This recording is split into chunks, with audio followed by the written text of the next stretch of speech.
ایک سوال خرید و فروخت کے تعلق سے آیا ہے کہ ایک شخص یہ کہتا ہے کہ ہم نے 100 روپے کی ایک چیز خریدی،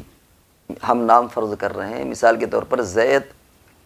اور بکر۔ زید نے 100 روپے کی کوئی چیز خریدی بکر سے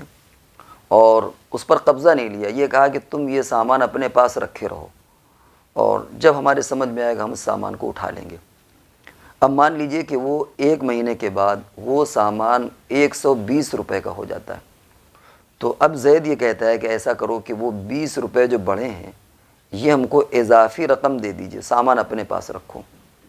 اور کبھی اس کے الٹا یہ شروع میں طے کر لیتے ہیں، اصل میں جو آج کل بہت سی مارکیٹنگ چل رہی ہے، سونے چاندی میں بھی ایسا ہوتا ہے، جو سونے چاندی کا آن لائن خریداری ہوتی ہے اس میں بھی یہ شکلیں آتی ہیں۔ اسی طریقے سے بکر جو بیچنے والا ہے وہ یہ کہتا ہے کہ اگر ریٹ گھٹ گیا تو ہم تم کو اتنی قیمت دے دیں گے۔ اب مثال کے طور پر 100 روپے کی چیز جو ہے وہ 80 کی ہو گئی تو اب 20 روپے وہ اس کو دے دے گا، بکر زید کو دے دے گا، زید بکر کو دے گا۔ اور اگر یہ چیز بڑھ گئی 120 روپے کی ہو گئی تو پھر زید جو ہے 20 روپے لے لیتا ہے۔ منشا یہ ہے کہ وہ سامان جس بندے نے بیچا ہے اس بندے کے پاس موجود رہتا ہے، اس پر خریدنے والا قبضہ نہیں کرتا، اور بعد میں کچھ دنوں کے بعد جو اس سامان کے اندر کمی زیادتی ہوتی ہے اس کی قیمت میں، صرف اس قیمت کو لے لیتے ہیں یا دے دیتے ہیں۔